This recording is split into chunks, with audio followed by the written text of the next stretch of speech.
में बड़ी अहम खिदमत अंजाम दे रहा है।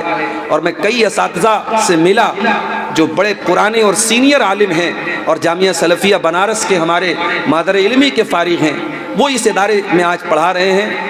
बहुत अच्छे असातिज़ा का स्टाफ है ऐसे इदारे में जहाँ कौम के बच्चे और बच्चियाँ पढ़ रहे हैं। हमारी ज़िम्मेदारी है, हम सब की अखलाकी, ईमानी और दीनी ज़िम्मेदारी है कि हम इस जलसे का मकसद ज़रूर पूरा करें और यहाँ से जब उठें तो जलसे का ताउन करके जाएं। जिन भाइयों ने अब तक ताउन कर दिया है अल्लाह उनको भी बेहतरीन बदला दे, जिन्होंने नहीं किया है और अभी इंशाअल्लाह जलसे के आखिर में करेंगे, अल्लाह उनके भी सदक़ात और खैरात को कबूल फरमाए और अल्लाह हम सब की इस हाज़िरी को कबूल फरमाए।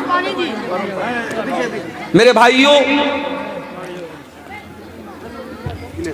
प्रोग्राम बहुत ही बेहतरीन अंदाज में चल रहा है और सुकून के साथ आप हजरात सुन रहे हैं। मैं चाहता हूं कि इसी सुकून के साथ आप तकरीर सुने। मुझे जैसे ये अंदाज़ा लगेगा कि अब आपकी बर्दाश्त की ताकत कम हो रही है और लोग तकरीर अब सुनना नहीं चाहते, मैं वहीं से व आखिर दावाना अनिल हम्दुलिल्लाहि रब्बिल आलमीन कह के आपसे इजाज़त ले लूँगा।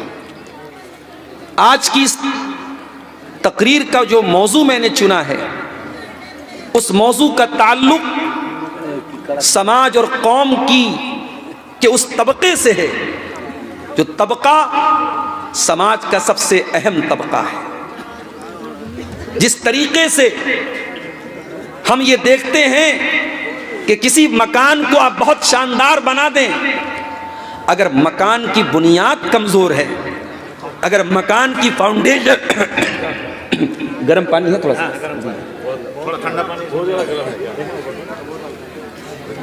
तेज गर्म है ना। चाय एक साहब से मांगी तो उन्होंने बिल्कुल रेलवे स्टेशन वाली चाय पिला दी। और बोतल है उधर से, बोतल पानी वाला बोतल लाइए तो, बहुत गर्म है। समाज का सबसे अहम तबका कौन सा है? समाज का कौन सा वर्ग है जो सबसे महत्वपूर्ण है, सबसे इंपॉर्टेंट है? अगर समाज का वो तबका खराब हो जाए, वो तबका बिगड़ जाए तो पूरा समाज नष्ट हो जाएगा, बर्बाद हो जाएगा। वो कौन सा तबका है? वो तबका है नौजवानों का तबका। जिस कौम के नौजवान अच्छे हो, बेहतरीन हो, आला दिमाग वाले हो, अच्छे अखलाक वाले हो, उस कौम को तरक्की से कोई नहीं रोक सकता। और जिस कौम के नौजवान बर्बाद हो जाएं, नशे के आदी हो जाएं, शराब के आदी हो जाएं, जिनाकार बन जाएं, बदकार बन जाएं, उनकी रातें अय्याशियों में गुजरे, उनके दिन फजूल कामों में गुजरे, उस कौम को बर्बाद करने के लिए किसी मिसाइल की जरूरत नहीं है, किसी परमाणु बम की जरूरत नहीं है, किसी मशीन गन की जरूरत नहीं है। वो कौम ऑटोमेटिक बर्बाद हो जाएगी जिस कौम का नौजवान बर्बाद हो जाए।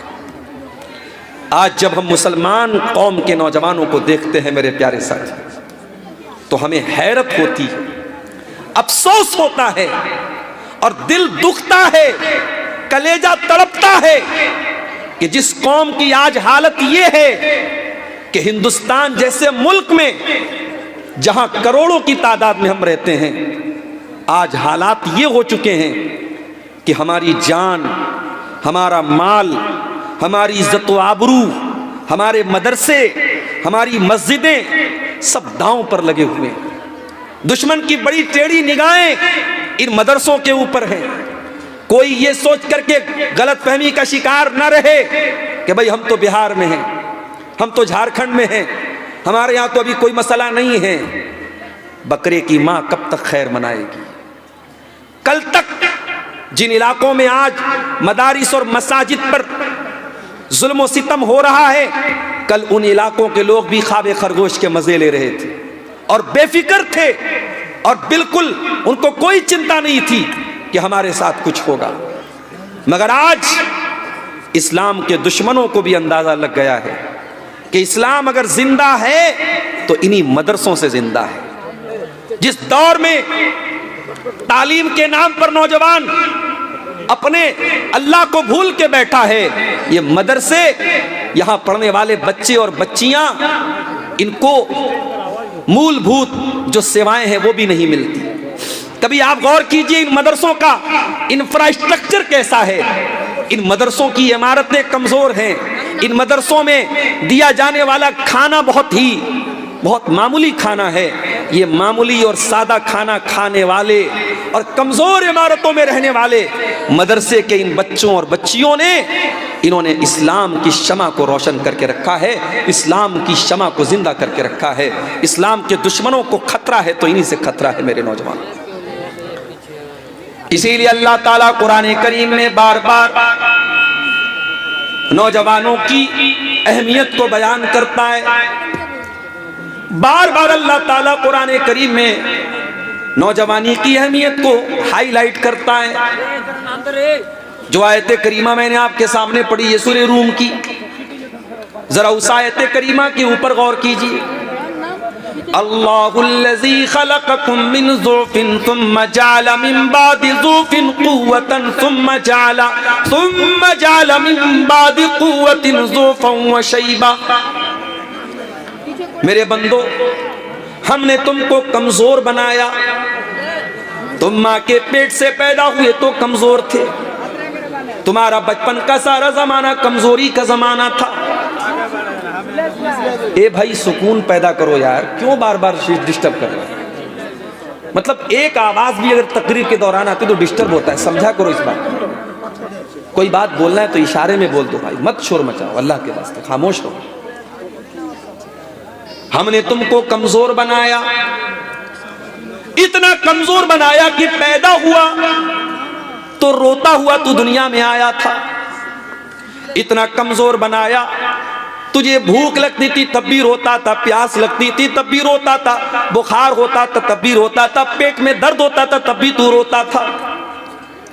इतना कमजोर बनाया कि माँ की गोद तेरा बिस्तर हुआ करती थी और माँ का दूध तेरी ग़िज़ा हुआ करती थी।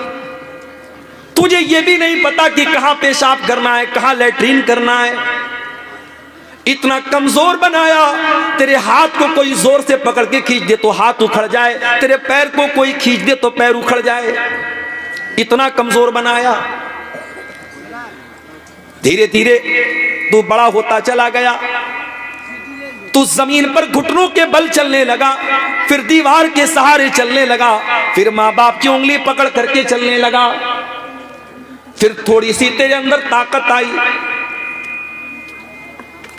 माइक वाले को पैसा से मिला है कि नहीं मिला है? क्या बात है? माइक को, आवाज को ठीक करो जी। या मेरे साथ कोई दुश्मनी तो नहीं है? क्या तरीका है जी? तुमको कमजोर बनाया हमने, और फिर जब तू बचपन से जवानी की दहलीज पर पहुंचा, सुम्मा जअल मिन बादि ज़ुफ़िन क़ुव्वतन, फिर हमने तुमको कमजोरी से ताकतवर बनाया। कल तक तू कमजोर था, जब तू जवान हो गया तेरे बदन में ताकत आ गई, तेरा दिमाग भी मजबूत हो गया, तेरा चेहरा भी खूबसूरत हो गया, तू स्मार्ट और हैंडसम हो गया, तू खूबसूरत हो गया, तू ताकतवर हो गया। तू 20 साल का हो गया, 25 साल का हो गया, 30 और 35 साल तक तू जवान रहा। फिर जब तू 40 को क्रॉस करने लगा, तेरे बदन पर धीरे धीरे झुर्रियां पड़ने लगी, तेरे बाल सफेद होने लगे, तेरा दिमाग अब पहले जैसा नहीं रहा। तू जरा सा दौड़ने लगा तो हाँपने लगा, तेरे घुटने कमजोर हो गए, तेरी बॉडी कमजोर हो गई, तेरा शरीर कमजोर हो गया। सुम्मा जअल मिन बादि क़ुव्वतिन ज़ुफ़न व शैबा, फिर ताकत के बाद, जवानी के बाद, फिर हमने दोबारा तुझको कमजोर बनाया और बुढ़ापे तक तुझको पहुंचा दिया। तू बूढ़ा हो गया। अल्लाह चाहता तो हमेशा तुझको जवान रखता, अल्लाह चाहता तो हमेशा तुझको बूढ़ा रखता, लेकिन अल्लाह ने पहले कमजोर बनाया, फिर ताकतवर बनाया, फिर कमजोर बनाया। ये अल्लाह की मसलहत थी, ये अल्लाह की हिकमत थी। यख़्लुक़ु मा यशा, अल्लाह जैसे चाहता है पैदा करता है। वहुवल अलीमुल क़दीर, अल्लाह हर चीज की जानकारी रखने वाला और हर चीज पे कुदरत रखने वाला है।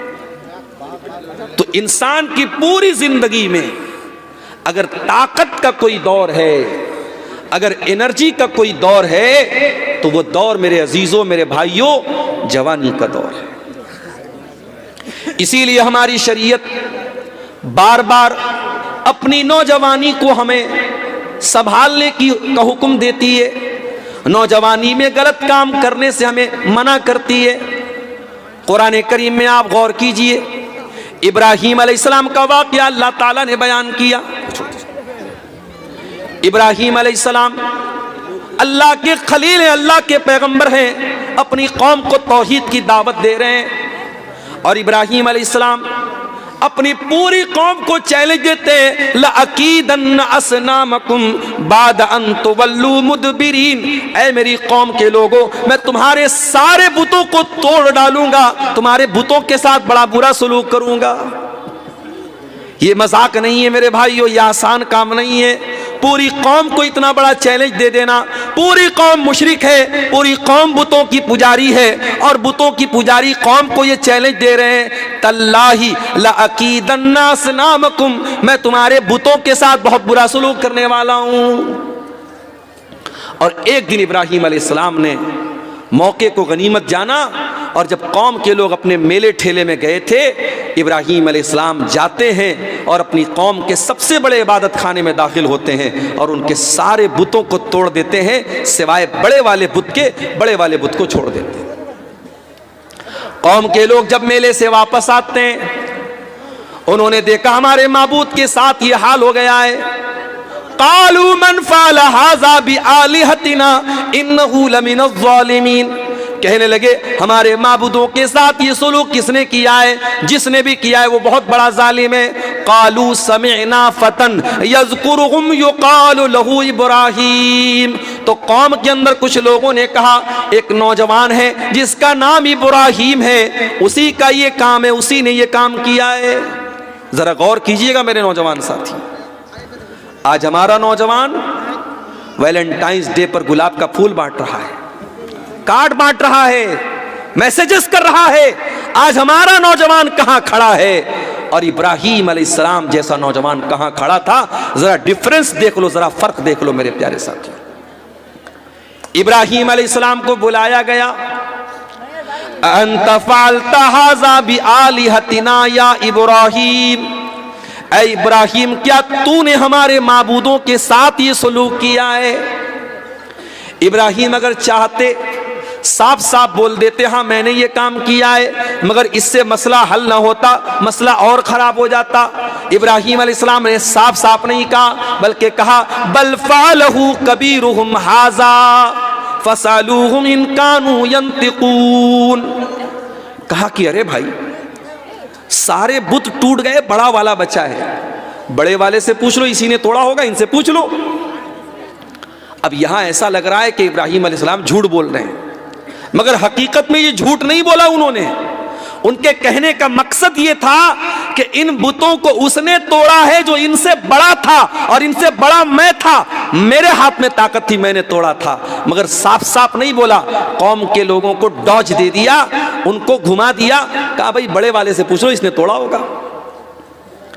अब कौम के लोगों को थोड़ी देर के लिए अकल आई, थोड़ी देर के लिए उन्होंने गौर किया, फरजऊ इला अनफुसिहिम, थोड़ी देर के लिए उन्होंने गौर किया और उनको महसूस हुआ कि हम गलत हैं। सुम्मा नुकिसू अला रुऊसिहिम, फिर फौरन पलट गए और कहने लगे लक़द अलिमता मा हाउलाई यंतिकून, ऐ इब्राहीम तुम जानते हो ये पत्थर के बुत हैं, ये बोल नहीं सकते।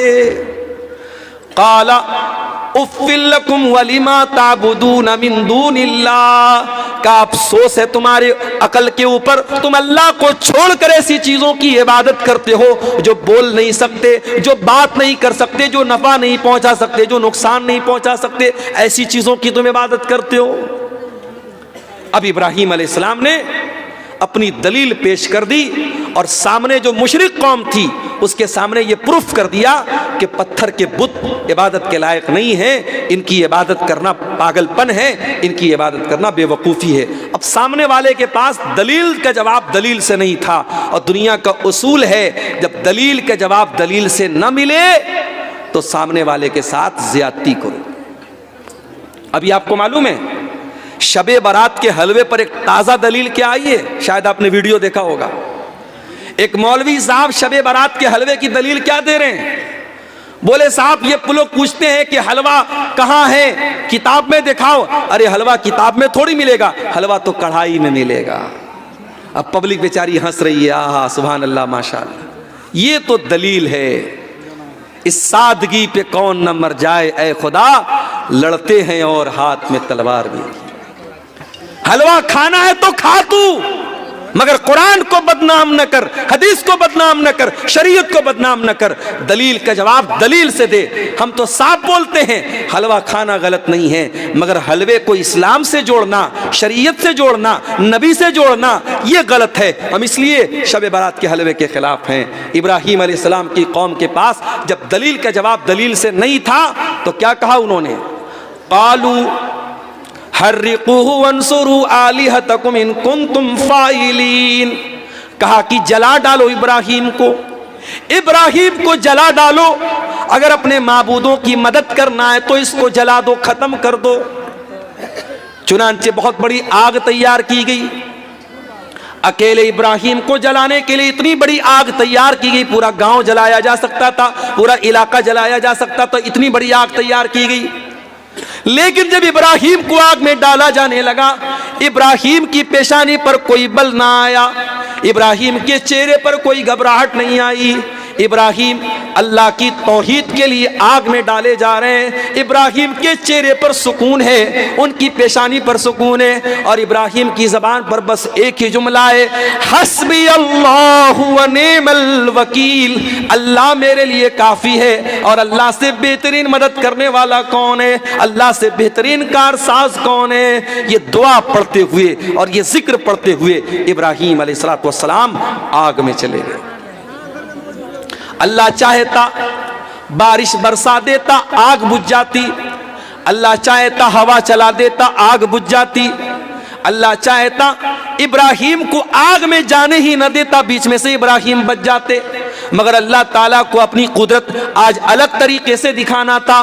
कुलना या नारु कूनी बरदं व सलामन अला इब्राहीम। अल्लाह ने डायरेक्ट आग से कहा, ऐ आग तू ठंडी हो जा और सलामती वाली हो जा मेरे इब्राहीम के लिए। आज भी हो जो इब्राहीम सा ईमा पैदा आग कर सकती है, अंदाज़े गुलिस्तां पैदा। मेरे नौजवानों, ईमान तो है हमारे पास, मगर माफ़ करना इब्राहीम अलैहिस्सलाम के जैसा ईमान नहीं है। इसीलिए आज हमारे लिए आग गुलिस्तां नहीं बनती है, इब्राहीम के लिए आग गुलिस्तां बन गई थी। बताना ये चाहता हूँ कि इब्राहीम ने जब ये कारनामा अंजाम दिया, वो 50 साल के बूढ़े नहीं थे, वो 70 साल के बूढ़े नहीं थे, वो 20-25 साल के नौजवान थे। मेरे नौजवानों, अब आप गौर कर लो कि आप कहां खड़े हो और इब्राहीम कहां खड़े थे। और आगे बढ़िए, एक और नौजवान का वाकया आपको कुरान से बताता हूं। उस नौजवान का नाम मूसा था। मूसा अलैहिस्सलाम बनी इसराइल के बीच में पैदा हुए, बनी इसराइल में पैदा हुए, और फिरौन के दरबारियों ने उससे कहा था, तेरी हुकूमत में एक आदमी ऐसा पैदा होने वाला है जो तुझे कत्ल कर देगा, जिससे तेरी हुकूमत खत्म हो जाएगी। फिरौन अपने आप को रब कहता था, लेकिन इतना बड़ा डरपोक था कि जैसे उसके जादूगरों ने ये बताया, उसके काइनों ने ये बताया, फिरौन ने ऑर्डर दे दिया कि जितने बच्चे बनी इसराइल में पैदा होंगे, लड़की पैदा होगी तो छोड़ देना, लड़का पैदा हो तो मार डालना। अब मूसा अलैहिस्सलाम पैदा हुए। अल्लाहु अकबर। अल्लाह ताला को बचाना होता है तो कैसा इंतजाम करता है। मूसा की माँ बेचारी परेशान है, फिरौन के आदमी आएंगे मेरे बच्चे को कत्ल कर डालेंगे।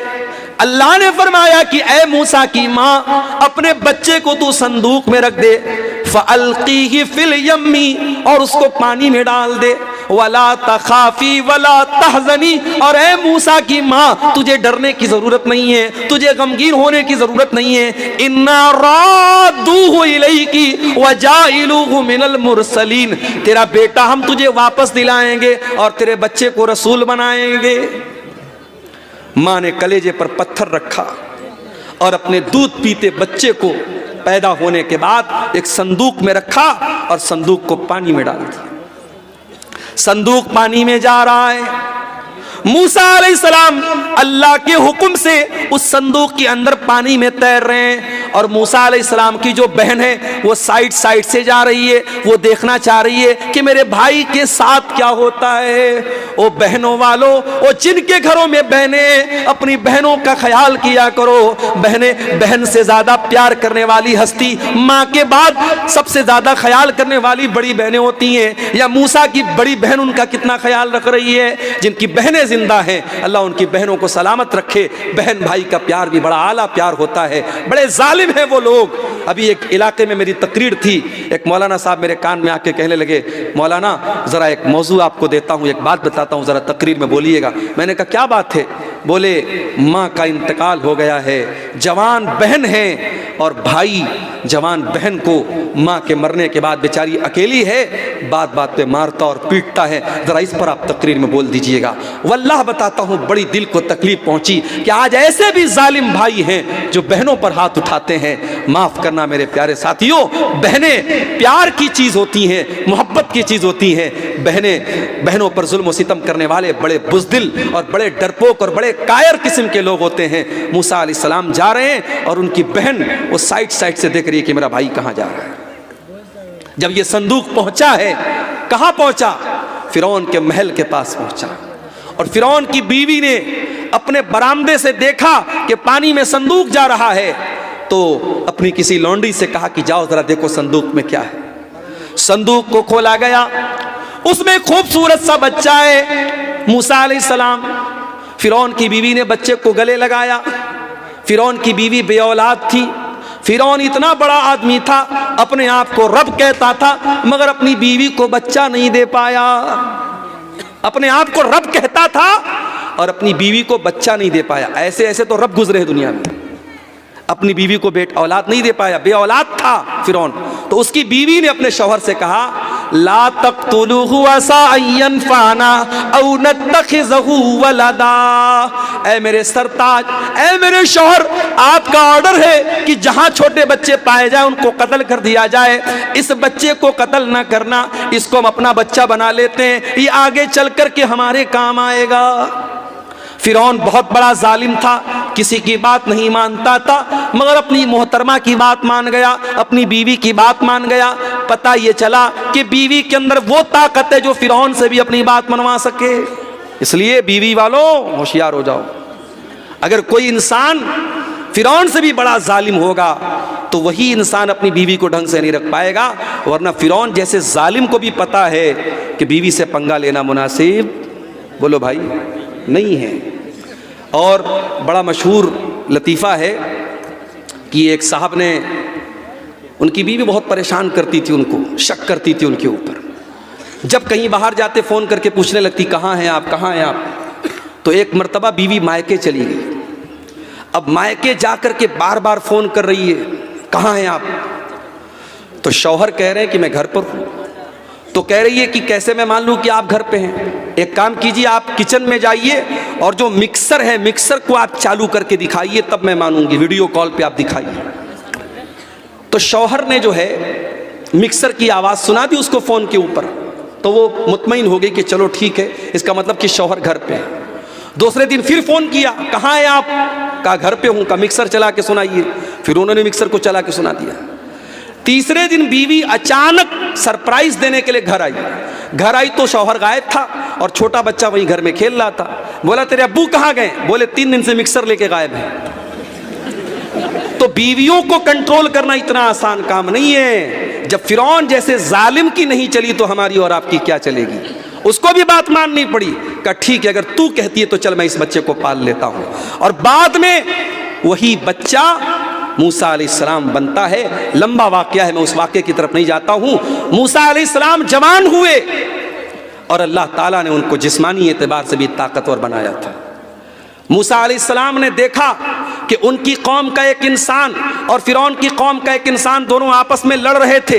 तो मूसा अलैहिस्सलाम ने अपनी कौम के आदमी को बचाने के लिए और उसका सपोर्ट करने के लिए किब्ती को एक मुक्का मारा और ऐसा मुक्का मारा कि मूसा अलैहिस्सलाम के मुक्के से वो इंसान मर गया। मूसा अलैहिस्सलाम के मुक्के में इतनी ताकत थी कि सामने वाला मर गया। गुटखा खाने वाले के मुक्के में इतनी ताकत नहीं होगी, माफ कीजिए। जो गुटखा खाएगा, जो खैनी खाएगा, जो तंबाकू इस्तेमाल करेगा, जो चरस गांजा और नशा करेगा, बड़े अफसोस की बात है वो इंसान किसी काबिल नहीं बचेगा। आज क्यों ये हकीमों और डॉक्टरों के पास क्यों लाइन लगी रहती है, क्यों मर्दों के अंदर कमजोरियां पैदा हो रही हैं, और क्यों इंसान शादी के बाद किसी को मुंह दिखाने के काबिल नहीं रहता है? ये वजह और हालात क्यों हैं? जब आप असबाब पर गौर करेंगे, ये नशा भी बहुत बड़ी वजह है हमारी नौजवान नस्ल के बर्बाद होने की। अल्लाह हमारे तमाम नौजवानों की हिफाजत फरमाए। मेरे भाइयों, मूसा अलैहिस्सलाम ने ऐसा मुक्का मारा, सामने वाला मर गया।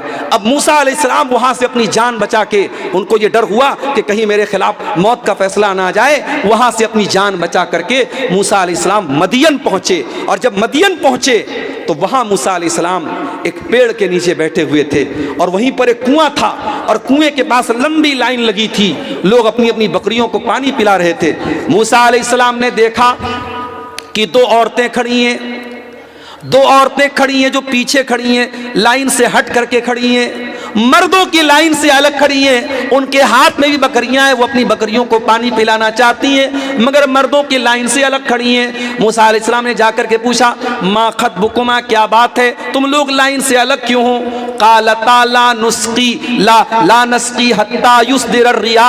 तो उन दोनों औरतों ने कहा कि हम अपने जानवरों को तब तक पानी नहीं पिलाएंगे जब तक ये तमाम मर्दों की लाइन खत्म ना हो जाए। वह अबूना शैखुन कबीर, हमारा बाप बहुत बूढ़ा हो चुका है, मजबूरी में हमको ये काम करना पड़ रहा है। अच्छा, तो ये बात है। मूसा अलैहिस्सलाम ने दोनों लड़कियों की बकरी को लिया और ले जाकर के लाइन को चिरते हुए आगे बढ़े। बॉडी बिल्डर तो पहलवान तो थे ही, किसकी मजाल थी मूसा अलैहिस्सलाम को रोक के आगे बढ़े और उनकी बकरियों को पानी पिलाया, और पानी पिला करके उन औरतों के हवाले कर दिया। बस उनकी मदद करके चले आए। आज हमारा नौजवान तो किसी लड़की की मदद कर ले तो जब तक मोबाइल नंबर ना ले ले तब तक चैन से नहीं बैठेगा। यानी नेकी करके दरिया में डालने वाला रिवाज खत्म है आज के दौर में। मूसा अलैहिस्सलाम उन दोनों औरतों की मदद करते हैं, और मदद करने के बाद आकर के पेड़ के नीचे बैठ जाते हैं और अल्लाह की बारगाह में दुआ करते हैं, रब्बे इन्नी लिमा अंज़लता इलैया मिन खैरिन फ़क़ीर। आय अल्लाह, मैं तेरा बंदा हूँ, तेरे करम का मोहताज हूँ। आय अल्लाह, तू खैर नाजिल फरमा दे, मैं तेरे खैर का मोहताज हूँ, तेरी भलाई का मोहताज हूँ। अभी मूसा अलैहिस्सलाम की ज़बान से दुआ निकली कि इतने में कुरान कहता है, फजाअतु इहदाहुमा तमशी अला इस्तिहया। उन दोनों लड़कियों में से एक लड़की चलते हुए आई। दोनों लड़कियों का नाम कुरान ने बयान नहीं किया। दोनों लड़कियों की हाइट क्या थी, वो कितनी खूबसूरत थी, उनके हुस्न जमाल का जिक्र कुरान ने नहीं किया। हाँ, कुरान ने एक चीज का जिक्र किया, फजाअतु इहदाहुमा तमशी अला इस्तिहया। उन दोनों लड़कियों में से एक लड़की शर्मा शर्मा के चल रही थी, और शर्मा शर्मा के चलते हुए आई। पता ये चला मेरी बहनों कि आपकी खूबसूरती की अल्लाह के यहाँ उतनी अहमियत नहीं है, आपके हुस्न जमाल की अल्लाह ताला के उतनी अहमियत नहीं है जितनी आपकी शर्मो हया की है। जिस औरत ने अपनी शर्मो हया को बचा के रखा, जिस औरत ने अपनी पाक दामनी को बचा के रखा, उससे ज्यादा अल्लाह के यहाँ किसी औरत का मकाम नहीं है। वो लड़की शर्मा शर्मा के चल रही थी। अल्लाह ताला ने उस लड़की की चाल को बयान किया कि वो शर्मा शर्मा के चल रही थी, और आई और आकर के कहने लगी, इन्ना अबी अदऊका लियज्जियका अज्र मा सक़ैता लना, कि ऐ नौजवान, मेरे अब्बू आपको बुला रहे हैं, आपने हमारी बकरियों को पानी पिलाया है, चलिए हमारे अब्बू आपको कुछ इनाम देना चाहते हैं, कुछ रिवार्ड देना चाहते हैं। अब मूसा अलैहिस्सलाम आगे आगे चल रहे हैं, पीछे पीछे लड़की चल रही। चाहते तो लड़की आगे रहती, मूसा अलैहिस्सलाम पीछे रहते, मगर एक मर्द की इफ़्फ़त का तकाजा ये है कि अगर औरत साथ में है तो मर्द आगे चले, औरत पीछे चले। औरत रास्ता बता रही है, और बताते बताते मूसा अलैहिस्सलाम उस लड़की के घर पहुंचे। लड़की के बाप का नाम शुएब था। वहाँ हज़रत मूसा की उनसे बात हुई तो हज़रत शुएब ने कहा कि मेरी ये दो बेटियां हैं, मैं चाहता हूं किसी एक बेटी का निकाह मैं तुमसे कर दूं, मगर शर्त ये है कि आपको 8 साल या 10 साल मेरे घर पे काम करना पड़ेगा। 8 साल 10 साल अगर आप मेरे घर पे काम करेंगे तो मैं इसी को मेहर बना देता हूँ और अपनी किसी एक लड़की की शादी आपसे कर देता हूँ। आज हमारे यहाँ लड़कों की शादी होती है तो लड़की वालों से पूछा जाता है कि क्या देंगे आप, बाइक देंगे, 4 व्हीलर देंगे, बुलेट देंगे, क्या देंगे, कितना कैश देंगे। यहाँ पैगंबर को, मूसा अलैहिस्सलाम जैसे नबी को शादी करने के लिए 10 साल काम करना पड़ा, 10 साल एक अपने ससुराल में उनको सर्विस देनी पड़ी, तब जाकर के उनकी शादी हुई है। यहाँ गंगा उल्टी बह रही है, यहाँ उल्टा मामला है। यहाँ बेचारे लड़की के बाप के ऊपर बोझ डाला जा रहा है कि तू कर्जा ले ले, तू बैंक से लोन ले ले, तू भीख मांग ले, मगर तुझे हमारी डिमांड पूरी करनी पड़ेगी। और लड़का जितना क्वालिफाइड हो, लड़का जितना अच्छी पोस्ट पर हो, लड़का जितना अच्छा कमाता हो, उतनी मोटी रकम जहेज में ली जाती है। और लेने वाला भी अहले हदीस और देने वाला भी अहले हदीस। अल्लाह, चुल्लू भर पानी में हमें और आपको डूब मरना चाहिए। माफ करना मेरे साथियों, अगर अपने आप को अहले हदीस कहते हो तो शादी ब्याह के मामले में भी अहले हदीस बनो। सिर्फ सीने पर हाथ बांध लेने से और आमीन जोर से बोल लेने से कोई अहले हदीस नहीं हो जाता है। हमारे शादी ब्याह का जो सिस्टम है, और मैं पूरे सीमांचल में मैंने गौर किया है, आज बहुत सारी बुराइयां आपके इस इलाके में मौजूद हैं और उसमें से एक बुराई जहेज की शक्ल में है। मूसा अलैहिस्सलाम नौजवान हैं, 10 साल तक उन्होंने शुएब के घर में काम किया और फिर उनकी शादी होती है। मेरे नौजवान साथियों, ये भी एक नौजवान थे जिन्होंने उन 2 लड़कियों की मदद की बगैर किसी मफाद के, और अल्लाह से दुआ की, अल्लाह ने उनकी बीवी का भी इंतजाम कर दिया, उनके लिए रहने का भी इंतजाम कर दिया। ये नौजवान थे, इनका जिक्र अल्लाह ने कुरान में किया है। और आगे बढ़िए, आज जुमा का दिन था, आपने सूरह कहफ पढ़ी होगी। सूरह कहफ में अल्लाह ताला ने कुछ नौजवानों का वाकया बयान किया है।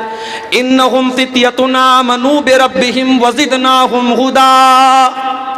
अल्लाह के कुछ नौजवान बंदे ऐसे भी थे, सारी कौम मुशरिक थी, सारी कौम अल्लाह के साथ शिर्क करती थी, मगर उन चंद नौजवानों के दिल में अल्लाह ताला ने तौहीद डाल दिया। वो एक अल्लाह के ऊपर ईमान ले आए, तौहीद के रास्ते पर आ गए। और जब उनको ये पता चला कि अगर अपनी कौम को हम बताएंगे कि हम तौहीद पर चल रहे हैं, हमारी कौम के लोग हमारा जीना हराम कर देंगे, फ़अवू इलल कहफ़ी, तो उन नौजवानों ने एक पहाड़ की गुफा में जाकर के, गार में जाकर के पनाह ले ली।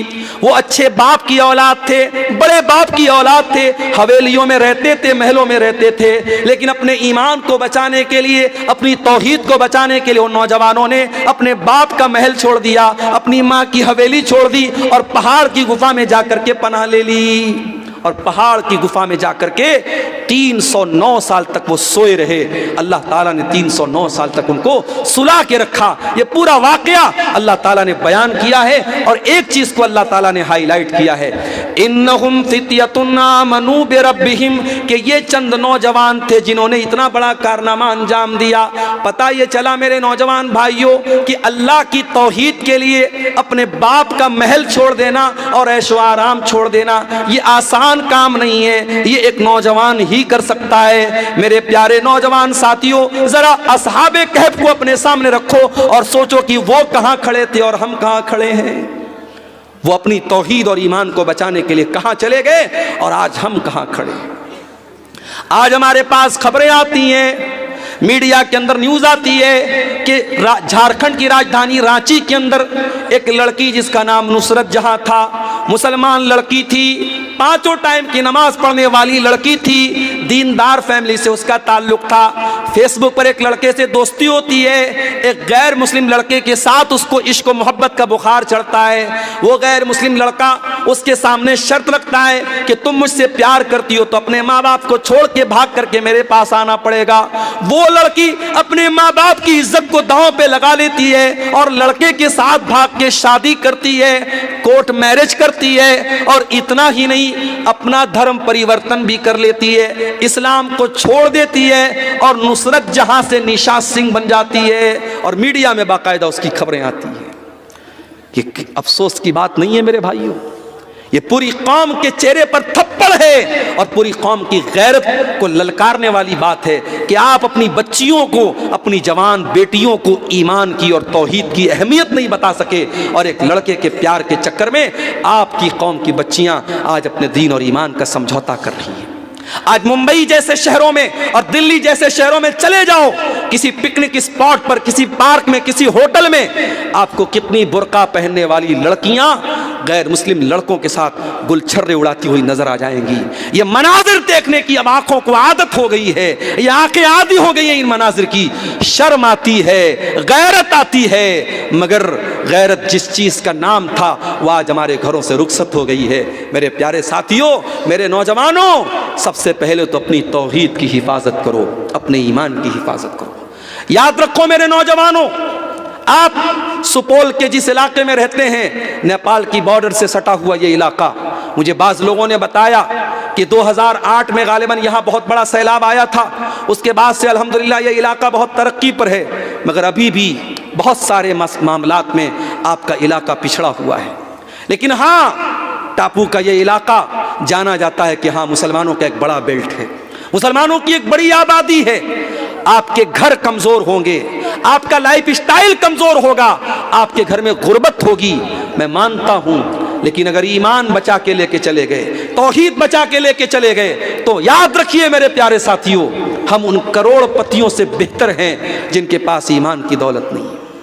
अल्लाह ताला कल क़यामत के दिन पूछेगा, मेरे बंदे तू क्या लेकर के आया है? आए अल्लाह, हम गरीबों के पास ज्यादा नेकियां तो नहीं है, ज्यादा सदका खैरात तो नहीं है, ज्यादा तकवा तहारत तो नहीं है, लेकिन आए अल्लाह तेरी तौहीद को लेकर के आए हैं। तेरे सिवा किसी और के दर पे कभी हाथ न फैलाया, तेरे सिवा किसी और को मुश्किल कुशा न जाना, तेरे सिवा किसी और से हमने हाथ न फैलाया। आए अल्लाह तेरी तौहीद को लेकर के आए हैं, तेरे ऊपर ईमान रखने वाले हैं। अगर तौहीद को लेके जाएंगे अल्लाह क्या कामयाब हो जाएंगे, और सब लेके चले गए। अगर तौहीद को न बचा पाए, ईमान को न बचा पाए, तो हमसे ज्यादा खसारा उठाने वाला कोई न होगा। इन्नल्लज़ीना कफरू व मातू व हुम कुफ्फारुन फलन युक़बल मिन अहदिहिम मिल्उल अर्ज़ि ज़हबा। जो लोग ईमान के बगैर अल्लाह के यहाँ जाएंगे, जो कुफ्र की हालत में अल्लाह के पास जाएंगे, वो जमीन भर के सोना भी अगर दे दे, अल्लाह के यहाँ उनका सोना कबूल नहीं किया जाएगा। जमीन भर के सोना भी अगर कोई दे दे, ईमान का मुकाबला नहीं कर सकता है। इस ईमान की हिफाजत करो मेरे प्यारे साथियों। अभी बनारस से मैं पटना आया, 3.5 घंटे का सफर मैंने ट्रेन के अंदर खड़े होकर के तय किया। लाखों लोगों की भीड़ आज बिहार से उत्तर प्रदेश जा रही है। कुंभ का मेला चल रहा है हमारे गैर मुस्लिम भाइयों का। वहाँ उनका ये अकीदा है, उनकी ये आस्था है कि गंगा में डुबकी लगा लेने से उनके पाप माफ हो जाएंगे। मर्द भी जा रहे हैं, औरतें भी जा रही हैं, ट्रेनें खचाखच भरी हुई हैं। वहाँ मेले की जो वीडियो आ रही है, वहाँ जो मंजर देखा जा रहा है, बहुत सारे वहाँ ऐसे भी लोग हैं जो सर से पैर तक नंगे हैं, मादरजाद नंगे हैं। शर्मगाह नजर आ रही है, उनको कोई हया नहीं, उनको कोई शर्म नहीं। उनको ये बता दिया गया कि ये भी भक्ति की एक शक्ल है, ये भी ऊपर वाले को खुश करने की एक शक्ल है। मेरे प्यारे साथियों, ये मंजर देख करके क्या आपके दिल में ये एहसास पैदा नहीं होता, अल्हम्दुलिल्लाह अला नेमतिल इस्लाम, अय अल्लाह तेरा शुक्र है कि तूने हमको मुसलमान बनाया। हमारे मजहब में कोई ऐसी इबादत नहीं जिसमें इंसान को नंगा होना पड़े। हमारे मजहब में कोई ऐसी इबादत नहीं जिसमें इंसान से ऐसा काम कराया जाए जो इंसान के बस के बाहर हो। अल्लाह ने हमें ईमान वाला बनाया है, ये बहुत बड़ी नेमत है। और आज बड़े बड़े क्वालिफाइड, एजुकेटेड और पढ़े लिखे लोगों को जब हम देखते हैं, गाय का गोबर खा रहे हैं, गाय का पेशाब पी रहे हैं, शर्मगाह की इबादत कर रहे हैं, नदियों की इबादत कर रहे हैं, इन जानवरों की इबादत कर रहे हैं, ये मंजर देख करके मेरे प्यारे साथियों, हमारे और आपके दिल में ये एहसास पैदा होता है कि आय अल्लाह तेरा करम और तेरा शुक्र है कि तूने हमें तौहीद पर बनाया, तूने हमें ईमान वाला बनाया। हमारी पेशानी झुकती है तो एक अल्लाह के दर पे झुकती है, हम अल्लाह पर ईमान रखने वाले लोग हैं। इसीलिए अल्लाह ने हमको दुआ सिखाई, रब्बना ला तुज़िग़ क़ुलूबना बाद इज़ हदैतना व हब लना मिन लदुनका रहमह इन्नका अंतल वहाब। ऐ परवरदिगार, जब तूने हमको ईमान की दौलत दे दी है, जब हिदायत की दौलत दे दी है, ऐ अल्लाह अब हमारे दिलों के अंदर कोई टेढ़ापन न पैदा होने पाए, कोई कजी न पैदा होने पाए। अब दोबारा ईमान से हमको हटने न देना, ईमान पर हमको कायम रखना। ये दुआ अल्लाह ताला ने हमको सिखाई है, ये दुआ हमको पढ़ते रहना चाहिए। मेरे अजीज़ों, अपनी तौहीद की हिफाजत करो। आज हमारे मुसलमान भाइयों की जो हालत है, बहुत सारे इलाकों में कहीं मज़ारों के आगे सजदा किया जा रहा है, कहीं अपने बुजुर्गों और अपने पीरों के आगे सजदा किया जा रहा है, कहीं एक आदमी माइक पर बैठ के अल्लाहू अल्लाहू कर रहा है और सब पब्लिक झूम रही है। इसको दीन और शरीयत का नाम दिया जा रहा है। मौलाना अल्ताफ हुसैन हाली ने 100 साल पहले कहा था, करे गैर गरबुत की पूजा तो काफिर, कवाकिब में माने करिश्मा तो काफिर, झुके आग पर बहरे सजदा तो काफिर, जो ठहराए बेटा खुदा का तो काफिर, मगर मोमिनों पर कुशादा है राहे, परस्तिश करें शौक से जिसकी चाहे, नबी को जो चाहे खुदा कर दिखाएं, इमामों का रुतबा नबी से बढ़ाएं, मज़ारों पे जा जा के नजरें चढ़ाएं, शहीदों से जा जा के मांगे दुआएं, न तौहीद में कुछ फर्क इससे आवे, न इस्लाम बिगड़े न ईमान जावे। मुसलमान ये समझता है उसकी तौहीद पक्की है, वो कुछ भी कर दे उसकी तौहीद पर कोई फर्क नहीं पड़ता। मेरे अजीजों, मेरे नौजवानों, इस ईमान की हिफाजत करो। अपनी बहनों से खास तौर से कहना चाहता हूं, और सुपौल के इस इलाके में मैंने कई बनात के मदरसे देखे, बड़े अच्छे अच्छे इदारे आपके इलाके में चल रहे हैं और हजारों की तादाद में बच्चियां यहां पढ़ रही हैं। अपनी बहनों से एक बात कहना चाहूंगा, जो इन इदारों में पढ़ती हैं और आलिमा बन के निकलती हैं, बड़े अदब के साथ एक बात कहना चाहूंगा कि ऐ बनात के इदारों में पढ़ने वाली बच्चियों, जब दुनिया तुमको आलिमा कहती है तो ये आलिमा का टाइटल, इसकी लाज रखना, इसकी लाज रखना। जो लड़की आलिमा बन के समाज में आती है उस पर सबकी नजरें होती हैं। अगर आलिमा लड़की बेहयाई करती है, आलिमा लड़की गलत काम करती है, तो सिर्फ एक लड़की बदनाम नहीं होती है, ये मदरसे बदनाम होते हैं, ये इल्म बदनाम होता है। इसलिए अपने इल्म की लाज रखना। आज नहीं, उसको ऑफ कर दीजिए, फोन आता रहेगा। फोन करने वालों को थोड़ी पता है कि हम लोग भी सोते हैं, हम लोग भी इंसान हैं। रात को 2-2 बजे लोग फोन करते हैं। एक मरतबा सुबह बिल्कुल फजर के टाइम फ़ोन आया, मौलाना साहब अकीका का जानवर दता होना चाहिए या नहीं। मैंने कहा भाई सो जा अल्लाह के बंदे। बोला मैं बकरा लेने आया हूँ, मार्केट में खड़ा हूँ। तो भाई एक दिन पहले तू पूछ लेता। तो इसीलिए अब नंबर किसी को देते हुए डर लगता है, कब इंसान फ़ोन कर। देखिए रात में कितना टाइम हो रहा है, अभी 12:30 हो रहा है, फ़ोन कर रहे हैं हजरत। तो ये हालात है मेरे प्यारे साथियों। अपनी बहनों से कहना चाहता हूँ कि समाज में आज बहुत सारी लड़कियां हैं जिनको बाकायदा टारगेट किया जा रहा है, उनकी तौहीद खतरे में है। आप अगर आलिमा बन के समाज में आती हैं, आपका काम सिर्फ इतना नहीं है कि कह दिया जाए कि फलां इदारे से ये पढ़ी है। अगर आप आलिमा हैं तो आपको तौहीद और ईमान की दावत भी देना है, आपको ईमान बचाना है लोगों का। और आगे बढ़िए। हमारे नौजवानों में एक प्रॉब्लम और भी है, एक बहुत बड़ा बिगाड़ हमारे नौजवानों में और भी है। हमारे नौजवानों को पता ही नहीं उनकी ज़िंदगी का मकसद क्या है। अगर मकसद सिर्फ खाना कमाना है, अगर मकसद सुपौल के रहने वाले का ये कि मैं दुबई जाके काम करूं और लाख रुपया महीना कमा के लाऊं, अगर मकसद ये कि मैं रूस में जाके काम करूं और लाखों रुपया मेरे घर में आए, अगर मकसद सिर्फ जॉब करना है, अगर मकसद सिर्फ पैसा कमाना है, माफ़ करना मेरे नौजवानों, आपने अपनी ज़िंदगी का मकसद नहीं समझा। क्या मकसद हमारी जिंदगी का है? अल्लाह फरमाता है वमा खलक़तुल जिन्न वल इंसा इल्ला लियाबुदून। मेरे बंदो, तुम पैदा किए गए हो अल्लाह को राजी करने के लिए। तुम इसलिए दुनिया में तुमको पैदा किया गया है कि तुम अल्लाह को राजी करो। इसीलिए मुसलमान का नारा क्या होता है? इन्ना सलाती व नुसुकी व महयाया व ममाती लिल्लाहि रब्बिल आलमीन। मेरी नमाज अल्लाह के लिए, मेरी कुर्बानी अल्लाह के लिए, मेरा जीना अल्लाह के लिए, मेरा मरना अल्लाह के लिए। मेरी जिंदगी का मकसद तेरे दी की सरफराजी। मैं इसीलिए मुसलमान, मैं इसीलिए नमाजी। मेरे नौजवानों, अपनी जिंदगी के मकसद को पहचानो। दुनिया का उसूल है, ये मेरे हाथ में घड़ी लगी है, जब तक ये टाइम बता रही है मैं हाथ में पहने हूँ। जिस दिन इसमें बैटरी ख़त्म हो जाए तो जब तक ये दोबारा चलने न लगे मैं अपनी कलाई में इसको नहीं पहनूंगा। अगर पहनूंगा तो लोग कहेंगे मौलाना घड़ी लगाएं और घड़ी चल नहीं रही है। घड़ी का काम है चलना। ऐ मुसलमान, तेरी ज़िंदगी का मकसद अल्लाह को राज़ी करना है। खाना, कमाना, इंजॉय करना ये सेकेंडरी चीज़ है। प्राइमरी चीज़ ये है कि तू अल्लाह को राज़ी कर ले।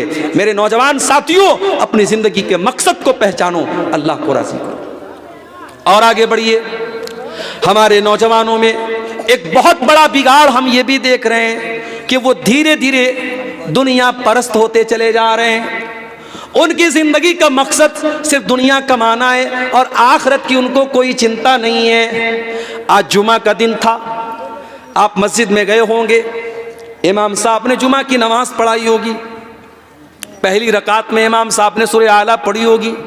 सूरह आला के अंदर आपने कुरान की आयत भी सुनी होगी, बल तुसिरूनल हयातद दुनिया वल आखिरतु खैरुन व अबका। मेरे बंदो, तुम दुनिया की ज़िंदगी को प्रीफर करते हो, तुम दुनिया की ज़िंदगी को प्राथमिकता देते हो, तुम दुनिया की ज़िंदगी को सब कुछ समझते हो। वल आखिरतु खैरुन व अबका, जबकि आखिरत की ज़िंदगी ज़्यादा बेहतर और ज़्यादा बाकी रहने वाली है।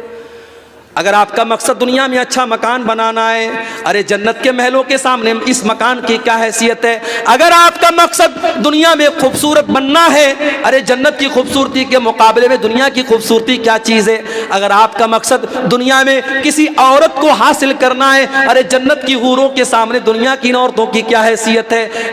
मेरा रब कुरान में कहता है व उज़लिफ़तिल जन्नतु लिल मुत्तक़ीन, हमने जन्नत को करीब कर दिया अपने मुत्तकी बंदों के लिए। अल्लाह कुरान में कहता है फला तालमु नफ्सुम मा उख्फिय लहुम मिन कुर्रति आयुन, मेरे बंदो हमने जन्नत में क्या क्या तुम्हारे लिए तैयार करके रखा है, तुम्हें शऊर और एहसास भी नहीं है।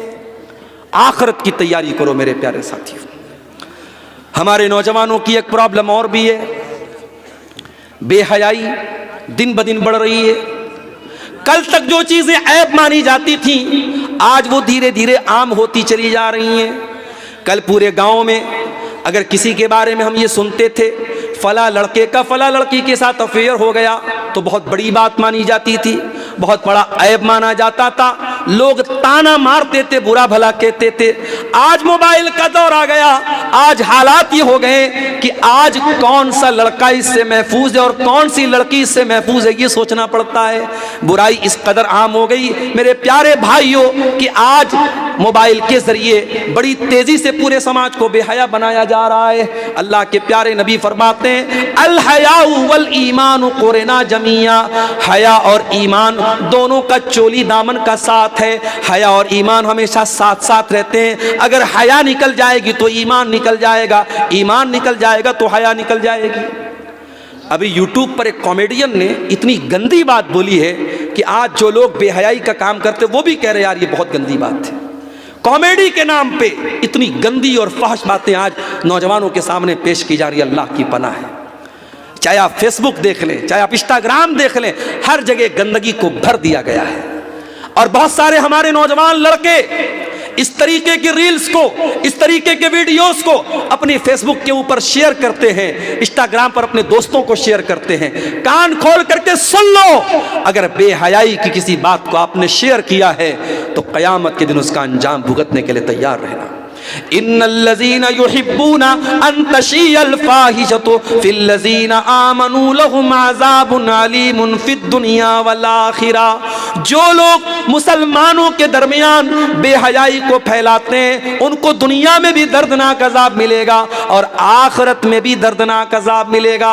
अगर आपने बेहयाई को फैलाया, बेहयाई को नश्र किया, बेहयाई को प्रमोट किया तो आखिरत में तो सज़ा मिलेगी मिलेगी, दुनिया में भी उसका अंजाम बहुत बुरा होने वाला है। इसलिए मेरे नौजवानों, अपने आप को शर्म व हया वाला बनाओ। हमारे प्यारे नबी सल्लल्लाहु अलैहि वसल्लम हया वाले थे। अबू सईद खुदरी कहते हैं काना अशद्द हया मिनल अज़राई फी खिदरिहा। अल्लाह के प्यारे नबी एक कुंवारी लड़की से ज्यादा शर्म व हया वाले थे। नबी हया वाले, सहाबा हया वाले, और हमारा रब भी हया और गैरत वाला। इसलिए मेरे प्यारे साथियों, हम और आप भी हया वाले बने और बेहयाई को अपने घरों से और अपने समाज से निकाल के फेंक दें। नौजवानों में एक और मसला बहुत तेजी से फैल रहा है, बदकारी और ज़िनाकारी का। जिस गुनाह के बारे में कुरान कहता वला तक़रबुज़ ज़िना, ऐ मुसलमानों तुम ज़िना के करीब भी न जाना। ये नहीं बोला ज़िना मत करो, बोला ज़िना के करीब भी न जाना। इन्नहु काना फ़ाहिशतन व साअ सबीला, ये ज़िना बहुत गंदा काम है और बहुत बेहयाई का रास्ता है। बाज़ उलमा ने इस आयत की तफसीर में लिखा है कि ज़िना को अल्लाह ताला ने रास्ता क्यों कहा। रास्ता इसलिए कहा कि रास्ते पे आते भी हैं और जाते भी हैं। आज जिस रास्ते पे चल के आप किसी और की बहन के साथ ये गलत काम कर रहे हैं, कल उसी रास्ते पर चल के कोई आपकी बहू बेटी और आपकी बीवी और बहन के साथ ये काम करेगा। ये ज़िना भी एक कर्ज है मेरे प्यारे साथियों। अगर आज आप इस रास्ते पे चल रहे हैं तो उसी रास्ते पे चल के कल कोई आपके घर तक आएगा। इसीलिए हमारी शरीयत ने हर उस अमल से रोका है जो ज़िना के करीब लेके जाता हो। क्यों लड़कियों को हुक्म दिया गया कि घर से निकलो तो पर्दे में निकलो? क्यों कहा गया वक़रना फ़ी बुयूतिकुन्ना, ऐ मुसलमान औरतों तुम घर में रहा करो। वला तबर्रजना तबर्रुजल जाहिलिय्यतिल ऊला, और जब घर से निकला करो तो बन सवर करके ना निकला करो, अपने आप को एक्सपोज करके ना निकला करो।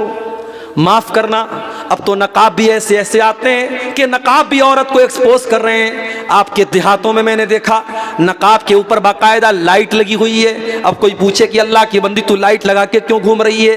बाज़ लड़कियों को देखा कि नकाब के ऊपर पट्टी लगी है और पट्टी पे माशाअल्लाह लिखा हुआ है। अरे होगी तो माशाअल्लाह, मगर उसको नकाब के जरिए ऐलान करने की क्या ज़रूरत है? बाज़ लड़कियों को देखा गया कि नकाब के ऊपर लिखा है इस्लाम की शहजादी। हाय हाय, इस्लाम की शहजादी, नकाब पे लिख के घूम रही इस्लाम की शहजादी। नकाब और पर्दे का मकसद तुझे छुपाना था, तुझे पर्दे में रखना था। ऐ मुसलमान औरत, तूने नकाब को भी अपने आप को नुमाया करने का जरिया बना लिया। इस पर्दे को सादा ही रहने दो, इस पर्दे को रंगीन मत बनाओ मेरे प्यारे, मेरी प्यारी बहनों। अल्लाह कह रहा है कि ऐ औरतों घर से निकलो तो बन सवर करके न निकला करो। क्यों ऐसा कहा गया? इसीलिए तो कहा गया कि ज़िनाकारी को रोक दिया जाए। कहीं फरमाया वकुल्लिल मोमिनाति यग़ज़ुज़्न मिन अबसारिहिन्ना व यहफ़ज़्न फ़ुरूजहुन्ना, ऐ नबी मुसलमान औरतों से कह दीजिए अपनी निगाहों को नीची रखें और अपनी शर्मगाह की हिफाजत करें। वला युबदीन ज़ीनतहुन्ना, और ऐ मुसलमान औरतों तुम अपनी ज़ीनत को, अपनी खूबसूरती को ज़ाहिर मत किया करो। लड़कियां क्या करती हैं, जो अच्छे घरों की लड़कियां होती हैं, वो नकाब में फ़ोटो डालती हैं फेसबुक के ऊपर, नकाब वाला फ़ोटो डाल रही हैं। इस्लाम की बेटी पार्क में टहल रही है नकाब पहन करके, अपनी मेहंदी का डिज़ाइन दिखा रही है। साफ खुलते भी नहीं, सामने आते भी नहीं। दो रंगी छोड़ एक रंग हो जा। ऐ मुसलमान बहन, तुझे अगर फेसबुक पर अपनी खूबसूरती दिखाना ही है तो क्यों ये पर्दे का नाटक करे? पर्दा भी तू हटा दे। ये तेरे हाथों की मेहंदी का डिज़ाइन, ये तेरे गले का हार, ये तेरे हाथों का कंगन, ये भी इस्लाम के अंदर जीनत है और इसे भी सोशल मीडिया पर डालना तेरे लिए मुनासिब नहीं है। मेरी प्यारी माँ और बहनों, अपनी जीनत को किसी और के सामने जाहिर मत करो। और अगर आपको ये लगता है कि इस्लाम बड़ी पाबंदी हमारे ऊपर लगाता है, तो मैं बड़ी मोटी सी मिसाल देता हूँ और बड़ा आसान सी मिसाल देता हूँ। 10,000 वाला मोबाइल होता है तो कहीं भी रख लेते हैं पॉकेट में, और 1 लाख रुपये वाला आईफोन होता है या सैमसंग का कोई महंगा फ़ोन होता है 1,00,000 1.5 लाख रुपये का, तो सिर्फ उसका कवर आता है 1,000 रुपये का। उसको बहुत अच्छे कीमती कवर में रखा जाता है, उसको संभाल के रखा जाता है। और इंसान कहीं गिरता है और टूटने की आवाज़ आती है तो कहता है अल्लाह करे पैर टूटा हो, मोबाइल ना टूटा हो। महंगा मोबाइल होता है तो ये भी बाज़ लोग कहते हैं कि आईफोन ना टूटा हो, मेरा पैर टूट जाए वो चलेगा, इतना कीमती मोबाइल होता है। ऐ मुसलमान बहनों, आप भी इस्लाम की नज़र में बहुत कीमती दौलत हैं और कीमती चीज़ों को पर्दे में रहने का और पर्दे में रखने का हुक्म दिया गया है। इसीलिए अल्लाह ताला ने हमें और आपको ये हुक्म दिया कि गैर महरम औरतों के साथ तन्हाई इख्तियार न की जाए।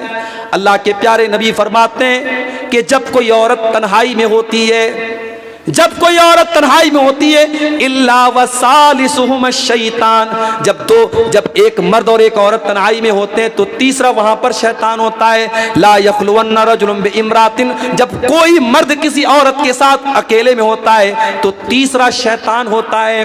मेरे नौजवानों नोट कर लो, मेरी बहनों नोट कर लो, आप फेसबुक के ऊपर जब किसी लड़की से चैटिंग कर रहे हो, जब कोई लड़की किसी लड़के के साथ चैटिंग कर रही है, वहां पर भी तीसरा शैतान मौजूद है। लड़की चाहे अपने दौर की बहुत बड़ी आलिमा हो और लड़का बहुत मुत्तकी और परहेजगार हो, अगर दोनों फेसबुक पर और सोशल मीडिया पर बातें कर रहे हैं तो शैतान वहां पर भी बैठा है।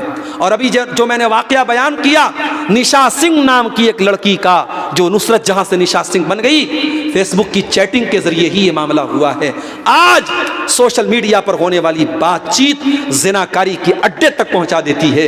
इसीलिए मेरे नौजवान साथियों, मैं आपसे बड़े अदब से कहता हूं, अपनी बहनों से खास तौर से कहता हूं कि ये मोबाइल एक खंजर है आपके हाथ में, एक दोधारी खंजर है। इस मोबाइल के जरिए आप उलमा के बयान भी सुन सकती हैं, इस मोबाइल के जरिए कुरान की तिलावत भी कर सकती हैं, इस मोबाइल के जरिए आप अच्छी किताबों का मुताला भी कर सकते हैं, और इस मोबाइल के जरिए बेहयाई और गंदगी के काम भी किए जा सकते हैं। अब आपके ऊपर मैटर करता है और डिपेंड करता है कि आप इस मोबाइल का कैसे इस्तेमाल करते हैं। आज हमारे बहुत सारे नौजवान जिनाकारी और बदकारी के इस दलदल में डूबे हुए हैं। और आगे बढ़िए, हमारे नौजवानों में एक और बुराई हम देख रहे हैं, हराम कमाई की बुराई। क्या हो गया भाई? मिर्गी आ गया। अल्लाह पानी है ना, वो में पानी है।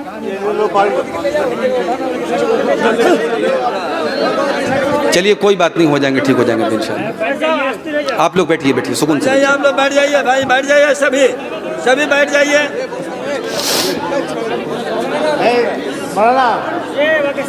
बोल देंगे नहीं तो सारे लोग परेशान। नहीं नहीं, कोई मसला नहीं है, किसी को मिर्गी आ गई आती है, हाँ कोई मसला नहीं। उनकी थोड़ी सी तबीयत खराब हो गई है, सामने से कहना है कि आप अपनी जगह बैठे रहे। उनके कोई गार्जियन हो तो उनको लेके यहाँ से चले जाएं, है ना।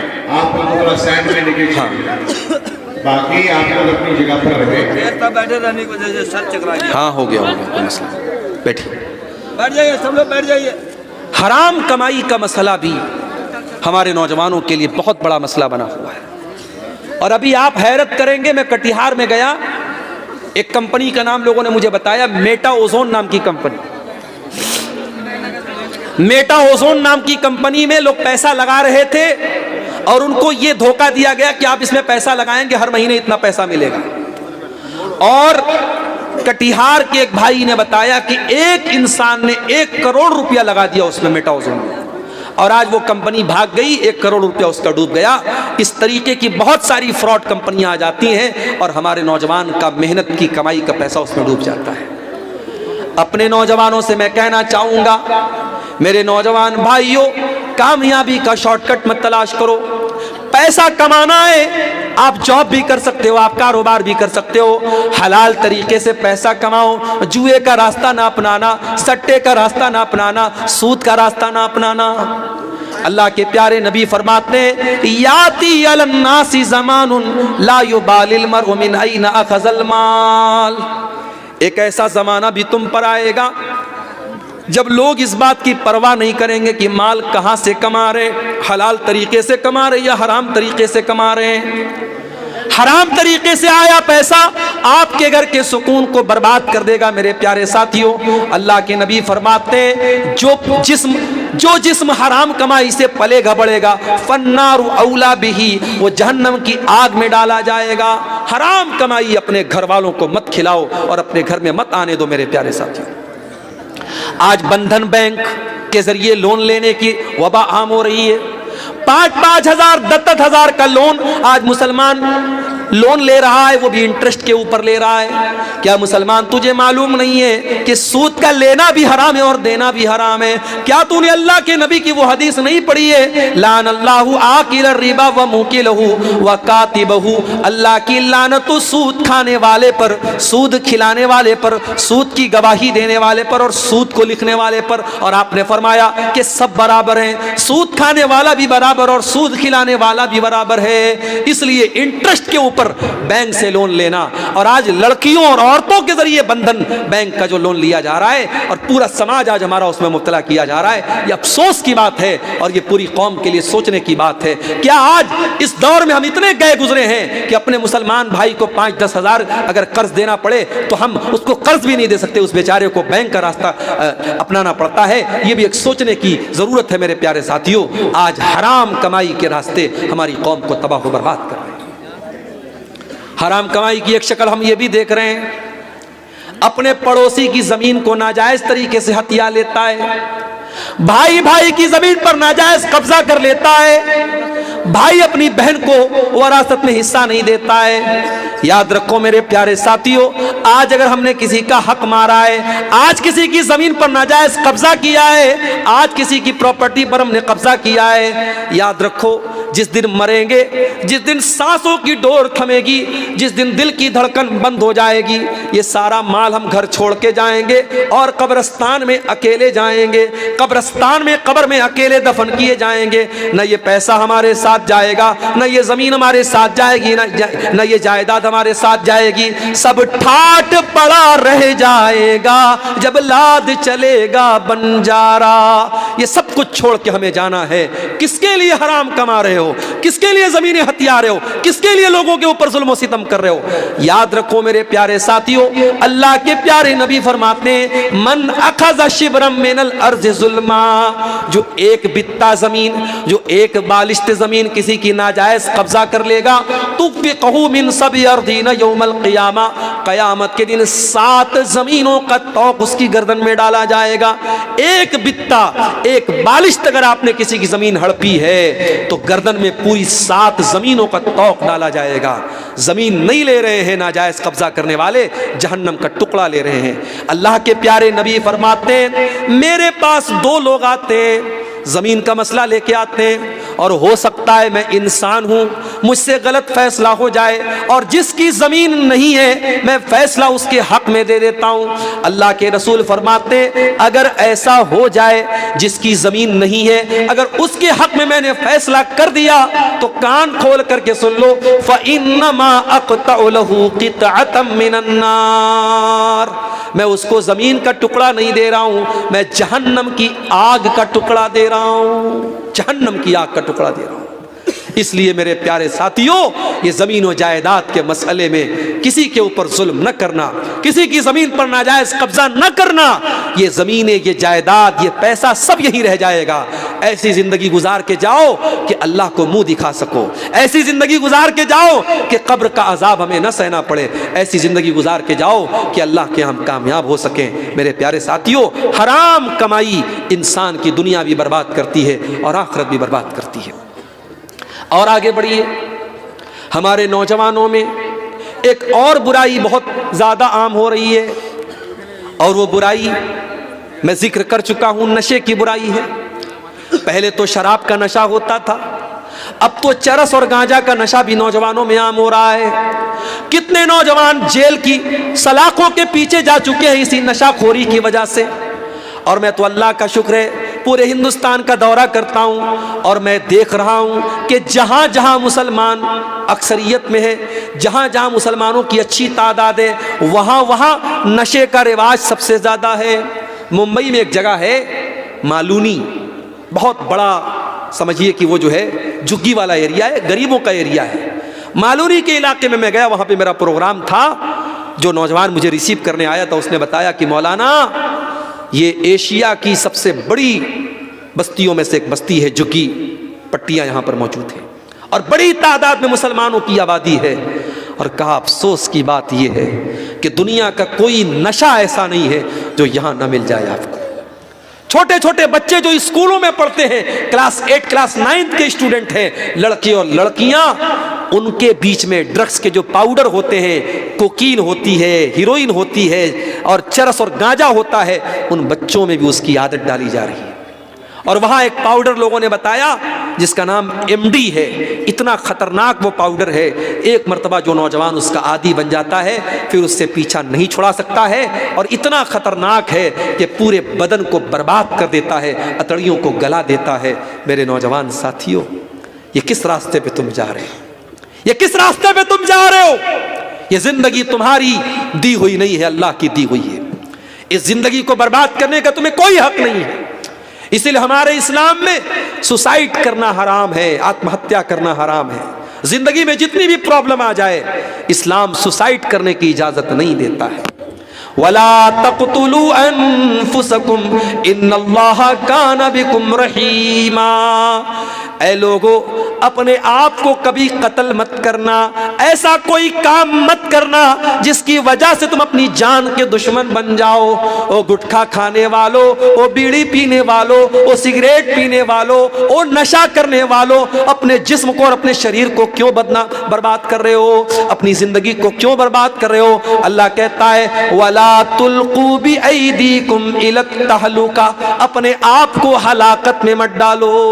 नशाखोरी करके अपने शरीर को बर्बाद मत करो मेरे प्यारे नौजवान साथियों। अल्लाह के प्यारे रसूल सल्लल्लाहु अलैहि वसल्लम फरमाते अल मोमिनुल कविय्यु खैरुन व अहब्बु इलल्लाहि मिनल मोमिनिज़ ज़ईफ़। अल्लाह ताला को ताकतवर मोमिन ज्यादा पसंद है कमजोर के मुकाबले में।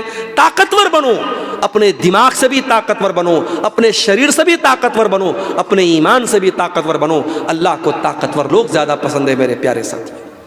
इसीलिए आप देखिए कि शराब पीने वाले के बारे में अल्लाह के नबी फरमाते मन शरीब खमरन ला तुक़बलु लहू सलातु अर्बईन लैलतन। जो शराब पीता है उसकी 40 दिन तक की नमाज अल्लाह ताला कबूल नहीं करेगा।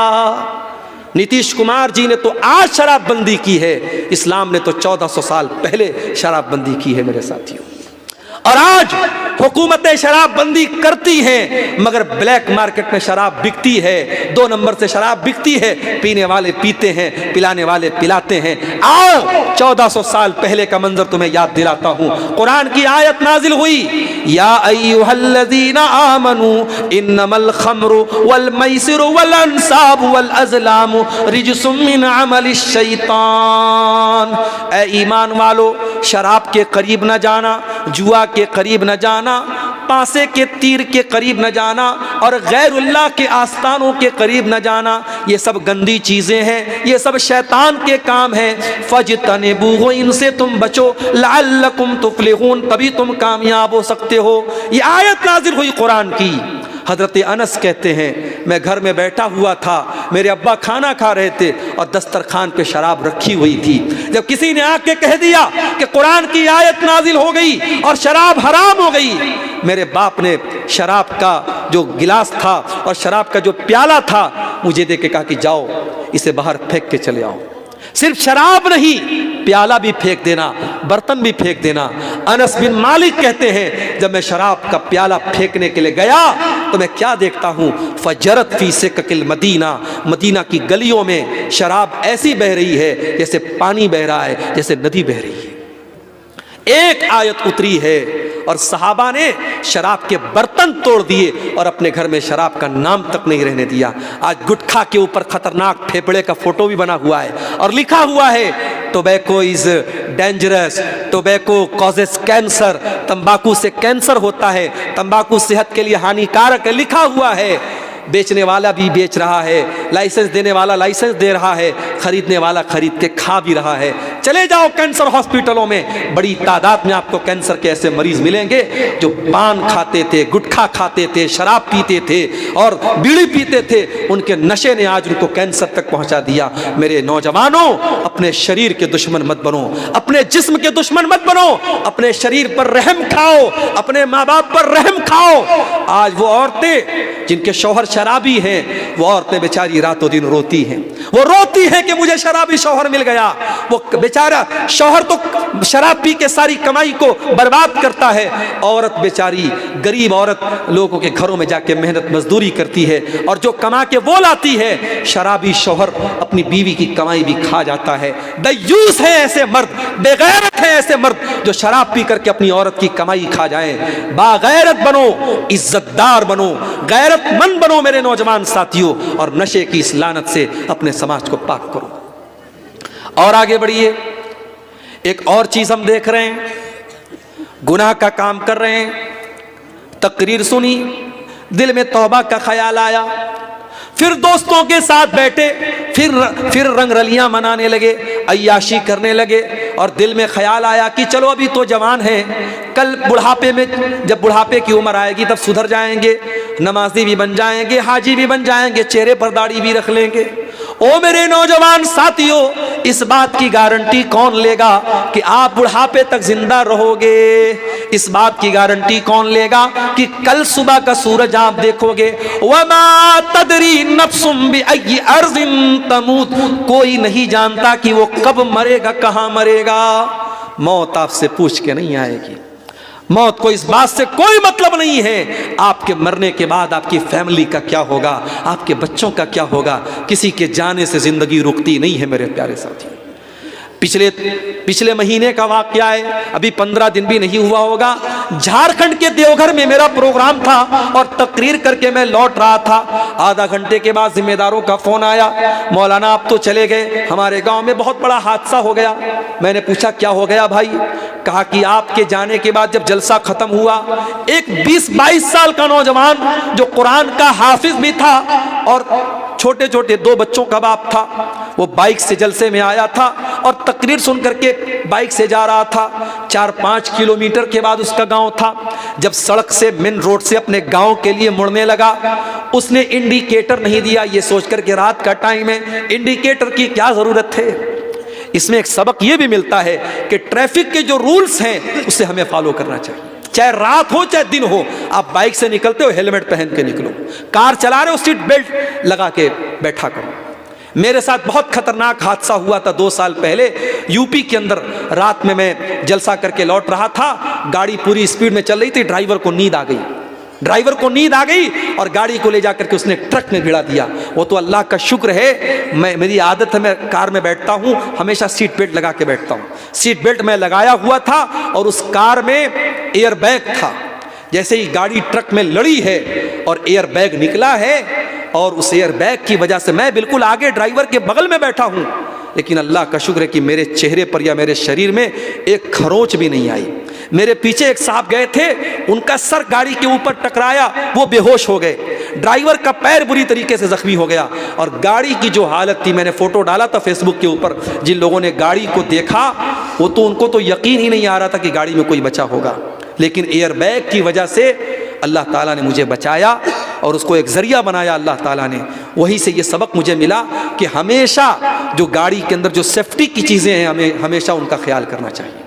उस नौजवान ने गाड़ी को मोड़ा है गांव की तरफ, इंडिकेटर नहीं जलाया और पीछे से स्पीड से पिकअप आ रही थी, पिकअप ने ठोका है उसकी गाड़ी को और ऑन द स्पॉट वो लड़का इंतकाल कर जाता है।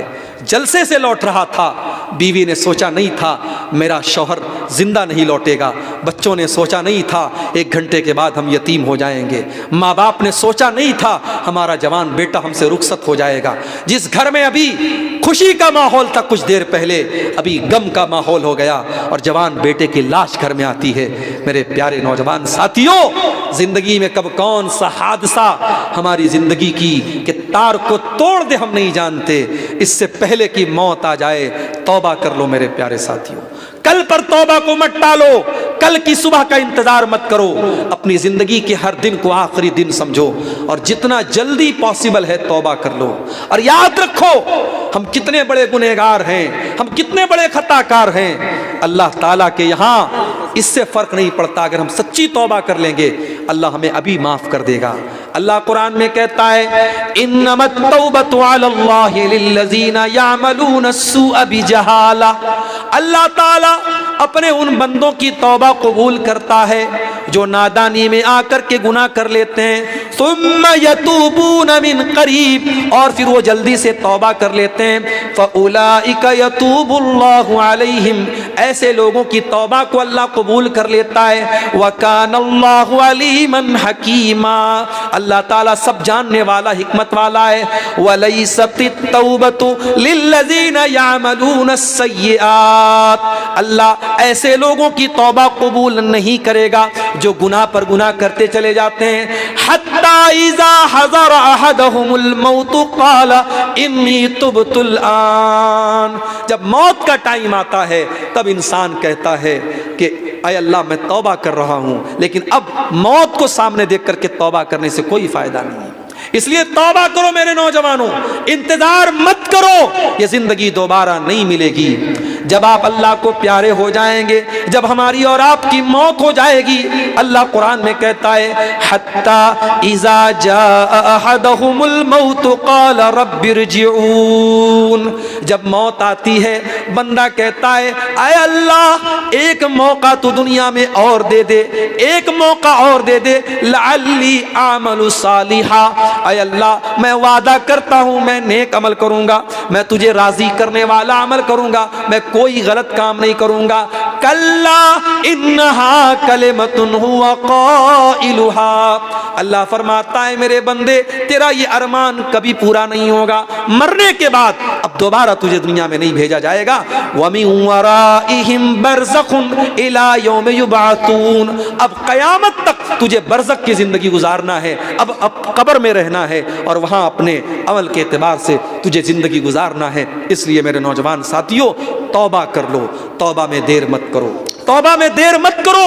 यूसुफ अलैहिस्सलाम के भाइयों ने जब अपने भाई को कत्ल करने का प्लान बनाया तो क्या कहा, उक़्तुलू यूसुफ़ा अव तुरहूहु अर्दन यख़्लु लकुम वजहु अबीकुम व तकूनू मिन बादिही क़ौमन सालिहीन, कहा कि अपने भाई को कत्ल कर देते हैं, यूसुफ को कत्ल कर देते हैं या उसको कहीं छोड़ के चले आते हैं और बाद में हम नेक बन जाएंगे, दीनदार बन जाएंगे, बाद में तौबा कर लेंगे। बाद में तौबा करने का ख्याल शैतान डालता है, अभी तौबा करो, फौरन तौबा करो। अगर तौबा करने का ख्याल दिल में आता है तो देर मत करो मेरे प्यारे साथियों। वो आंखें जो अल्लाह के खौफ से रोने लगे, जिन आंखों से अल्लाह के खौफ से आंसू बहने लगे, वो आंखें बड़ी खुश नसीब हैं। अल्लाह के प्यारे नबी फरमाते हैं कि जिस आग से अल्लाह के खौफ से, जिस आंख से अल्लाह के खौफ से आंसू बहता है, वो आंख जहन्नम की आग में नहीं जलेगी, वो आंख जहन्नम की आग में नहीं जलेगी। और आगे बढ़िए मेरे साथियों, एक दो बातें बयान करके और बात खत्म करता हूं। आज हमारे नौजवानों के साथ एक प्रॉब्लम और भी है, और वो प्रॉब्लम क्या है, उलमा से हम दूर हो चुके हैं, हम उलमा से दूर हो चुके हैं। कुरान में अल्लाह कहता है कि हम किसी बस्ती को कब हलाक करते हैं, हम किसी बस्ती को कब हलाक करते हैं, इल्ला व अहलुहा मुस्लिहून, जब तक किसी बस्ती में इस्लाह करने वाले लोग हैं हम उस बस्ती को हलाक नहीं करते।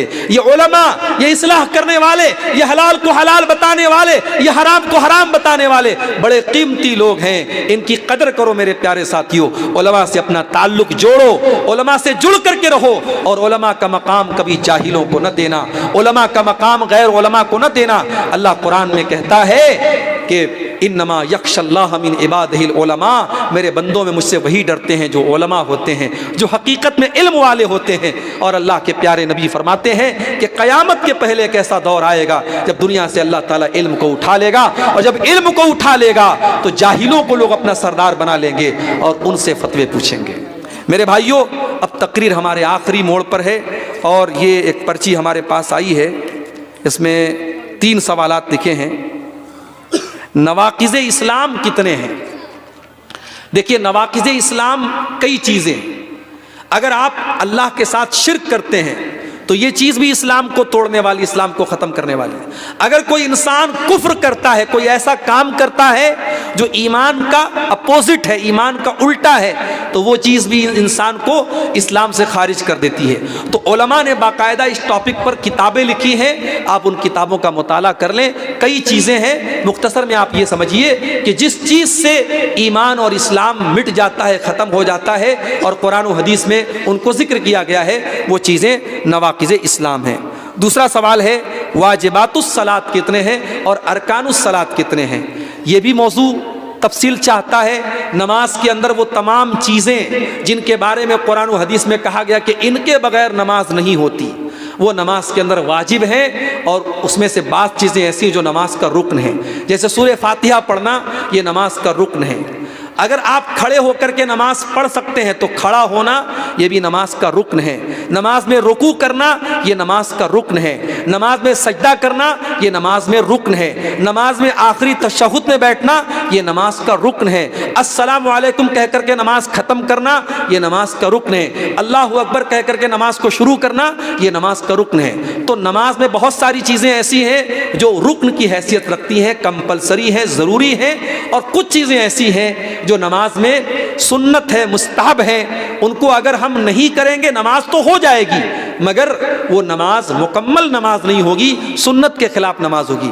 इसलिए बेहतर ये है, अफजल ये है कि हम प्यारे रसूल के तरीके पर नमाज पढ़ें। सल्लू कमा रअयतुमूनी उसल्ली, अल्लाह के प्यारे नबी ने फरमाया नमाज वैसे पढ़ो जैसे मुझे पढ़ते हुए देखते हो। नबी की नमाज का तरीका आज हदीस की किताबों में मौजूद है। आप उलमा से पूछ लें, कोई अच्छी किताब का मुताला कर लें और नमाज का पूरा तरीका सीख करके उस तरीके पर आप नमाज पढ़ें। फिर आपको ये सवाल पूछने की ज़रूरत नहीं पड़ेगी अरकानुस सलात क्या है, वाजिबातुस सलात क्या है, बस नबी की जो नमाज का तरीका है उस तरीके को हम फॉलो कर लें। तो मेरे नौजवान साथियों, आपके ताल्लुक से ये चंद बातें मैंने रखी है। अब आखिरी बात, और मैं चाहूँगा कि इस बात के बयान करने के बाद हमारे वो भाई जिन्होंने अब तक कुल्लियतुल फारूक में इस प्रोग्राम में आए हैं और उन्होंने ताउन नहीं किया है, इंशाअल्लाह अगर वो मुझसे मोहब्बत करते हैं और कुरान और हदीस से मोहब्बत करते हैं वो यहाँ आएंगे और इस इदारे का ताउन करके इंशाअल्लाह जाएंगे। आखिरी बात बयान करके बात ख़त्म कर रहा हूँ। मैंने बीमारी तो बता दी, इलाज क्या है? नौजवानों के अंदर ये बुराई ये बुराई ये बुराई मैंने बता दिया, इलाज क्या है? आइए मुख्तसर में इलाज समझ लीजिए। पहला इलाज ये है कि अगर हम इन बुराइयों पर कंट्रोल पाना चाहते हैं, हम अपना ईमान मजबूत करें, अल्लाह से लौ लगाएं, अल्लाह से ताल्लुक़ जोड़ें। जब अल्लाह की मदद हमारे साथ होगी, ज़माने की तमाम बुराइयां हमारे करीब नहीं आएंगी। जब तक अल्लाह हमसे राज़ी नहीं होगा, हम बुराई से नहीं बच सकते। इसलिए हम अल्लाह को राज़ी करने की कोशिश करें। बुरी संगत से बचें। नौजवान लड़कों से भी कहता हूँ, नौजवान बहनों से भी कहता हूँ कि किन लड़कियों के साथ तुम उठती बैठती हो, किन लड़कों के साथ उठते बैठते हो, इस बात का ख्याल करो। दड़ी मुंडों के साथ उठोगे बैठोगे, नशाखोरों के साथ उठोगे बैठोगे, हरामखोरों के साथ उठोगे बैठोगे, उनका अखलाक तुम्हारे अंदर पैदा हो जाएगा। मेरी बहनों, बेहया लड़कियों से तुम्हारी दोस्ती होगी, फाहिशा लड़कियों से तुम्हारी दोस्ती होगी, उनका अखलाक और कैरेक्टर तुम्हारे अंदर भी पैदा होगा। संगत अच्छी बनाओ, कूनू मअस सादिकीन, अच्छे लोगों के साथ रहो। इसी तरीके से अगर इन बुराइयों से हमें और आपको बचना है तो कुरान ने एक तरीका बताया, नमाज की पाबंदी करो, नमाज की पाबंदी करो। इन्नस्सलात कानत अलल मुमिनीन किताबम मौकूता, ये नमाज हर मुसलमान पर अपने टाइम से फर्ज है। इन्नस्सलात तन्हा अनिल फहशाई वल मुनकर, और ये नमाज बेहयाई और बुराई से रोकने वाली है। इन बुराइयों से बचना है तो हम नमाज की पाबंदी करें, इंशाअल्लाह बहुत सी बुराइयों से हम कंट्रोल उनके ऊपर हम पालेंगे। और ये भी याद रखिए, नौजवानों की इन बुराइयों में बहुत से वालिदैन और गार्जियन भी जिम्मेदार हैं, क्योंकि गार्जियन भी बहुत जिम्मेदार होता है। और अल्लाह ताला क़यामत के दिन पूछेगा, कुल्लुकुम राइन व कुल्लुकुम मस्ऊलुन अन रइयतिही, हर गार्जियन से पूछा जाएगा, तू लड़के का बाप था, तू लड़की की माँ थी, तेरा लड़का ये कर रहा था, तेरी लड़की ये कर रही थी, तू क्या कर रहा था, तूने क्यों नहीं रोका, तूने क्यों नहीं समझाया। एक गार्जियन की जिम्मेदारी है वो अपने बच्चों की अच्छी तरबियत करे, उनका अच्छा, उनकी तालीम और तरबियत का इंतज़ाम करे, उनको गलत बातों से रोके। इसी तरीके से मेरे अजीज़ों, मेरे भाइयों, अगर आप इन बुराइयों से बचना चाहते हैं, उलमा की मजालिस से आप जुड़ें, इस तरीके के दीनी प्रोग्रामों में आप जाएं। और माफ़ कीजिए, सिर्फ इंटरटेनमेंट करना, घूमना फिरना और जलसे में जाके वहाँ गोश्त खा के चले आना, ये नहीं होना चाहिए। आप जलसों में जाएं, प्रोग्रामों में जाएं तो जिम्मेदारी के साथ बैठ के उलमा के बयान को सुने और एक कान से सुन के दूसरे कान से उड़ा न दें, बल्कि उस पर अमल करने की कोशिश करें।